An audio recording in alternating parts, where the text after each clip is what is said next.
Olá! Sabe quando a gente olha para um circuito elétrico e ele não é simples, nem série, nem paralelo?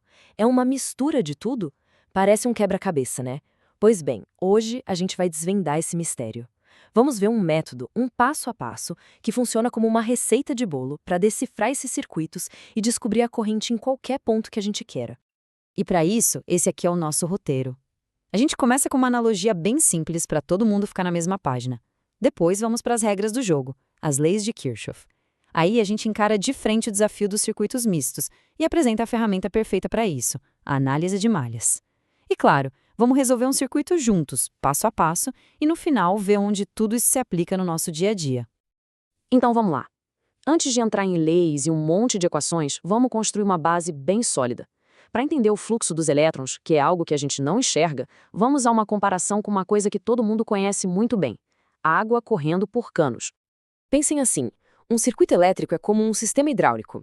A tensão, medida em volts, é a pressão da água, a força que empurra tudo.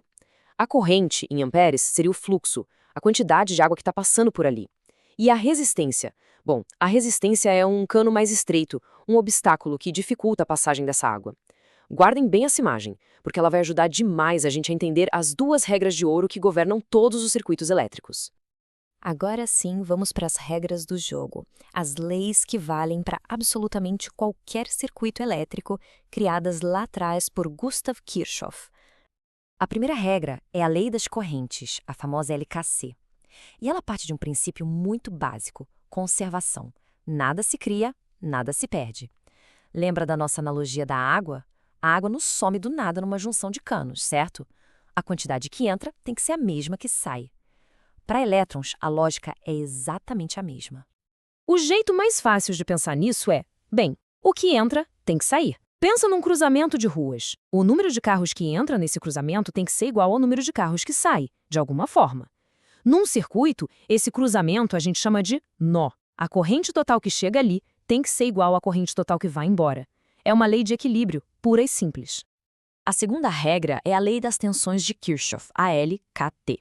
E se a primeira era sobre conservação de matéria, essa aqui é sobre conservação de energia. Para entender essa, imaginem uma montanha-russa. A energia que se ganha na subida, que é fornecida pela fonte de tensão do circuito, tem que ser totalmente gasta nas descidas, nas curvas, no atrito, que no circuito são as quedas de tensão nos resistores. Quando o carrinho volta para o ponto de partida, o balanço de energia é zero.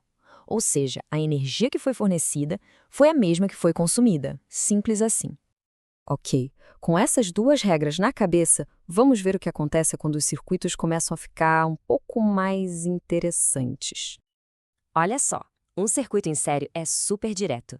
É como um rio que não tem nenhum afluente. A água, ou seja, a corrente, segue um único caminho e passa igualzinha por todo mundo.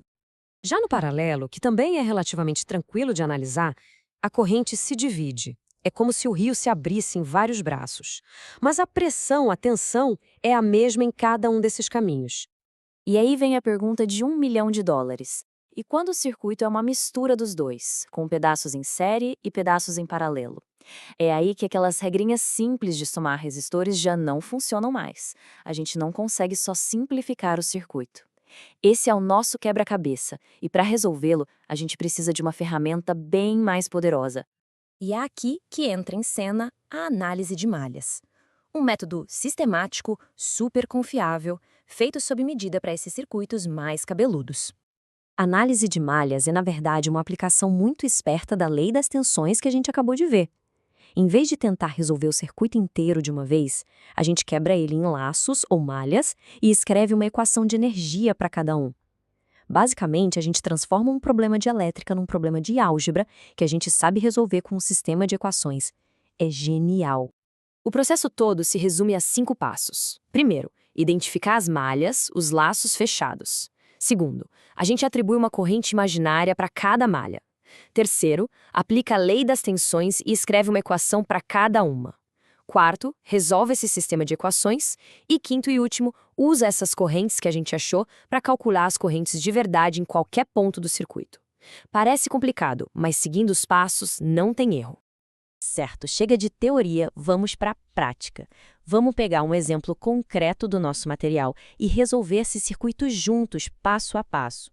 Tá aí, o nosso desafio. Temos uma fonte de 10 volts e 3 resistores. Reparem que o R1 está numa malha e o R3 está na outra, mas o R2 está bem no meio. Ele é compartilhado pelas duas. É exatamente esse componente que faz o circuito ser misto e que exige essa análise mais detalhada.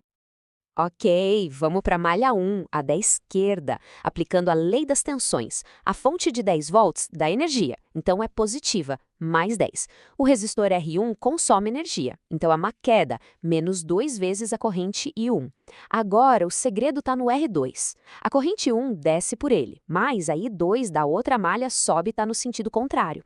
Por isso, a corrente que realmente passa ali é a diferença entre elas. Fica menos 5 vezes I1 menos I2. Isso tudo tem que dar zero. Agora é só matemática. A gente simplifica e chega na primeira equação. 7,1 menos 5,2 igual a 10. Agora, a malha da direita. Aqui não tem fonte. Começando pelo R2, do ponto de vista da corrente I2, a queda de tensão é menos 5 vezes I2 menos I1. Viram que a ordem inverteu? E depois, a queda no R3 é mais simples. Menos 20 vezes I2. A soma disso é zero. Simplificando a equação, a gente descobre uma relação bem direta. I1 igual a 5I2. Pronto, agora temos um sistema, duas equações e duas incógnitas. E resolver o sistema é a parte fácil. A gente substituiu uma equação na outra, faz as contas e pronto. Chegamos no valor da nossa primeira corrente de malha. A I1 é igual a 1,67 amperes. E agora que a gente tem o valor de I1, achar o I2 fica moleza. Como I1 é igual a 5 vezes I2, é só dividir por 5. A corrente I2 é 0,33 amperes. E é isso. Quebra-cabeça resolvido, com esses dois valores, a gente consegue calcular a corrente e a tensão em qualquer lugar desse circuito. Beleza, resolvemos um problema teórico no papel. Mas e daí? Onde que essa habilidade é usada de verdade no mundo real? Por que isso tudo é importante? Essa análise não é só um exercício acadêmico, ela é o pão de cada dia da engenharia. É o que garante que vários motores numa linha de produção, um circuito misto bem complexo, recebam a tensão certinha. É o que permite projetar máquinas de solda com cabos em paralelo que dividem correntes gigantescas. Até para fazer um sensor conversar com um controlador, essa lógica está lá. Todos esses são problemas do mundo real que são resolvidos com exatamente esse tipo de análise. Fica bem claro que a análise de malhas é muito mais que matemática. É uma ferramenta poderosa para a gente projetar, entender e consertar os sistemas elétricos que movem o nosso mundo. Ela nos dá um método para transformar o que parece um caos de um circuito complexo em algo totalmente previsível. E a pergunta que fica no ar é, agora que a gente tem essas ferramentas em mãos, que outros quebra-cabeças talvez ainda mais complexos a gente está pronto para resolver?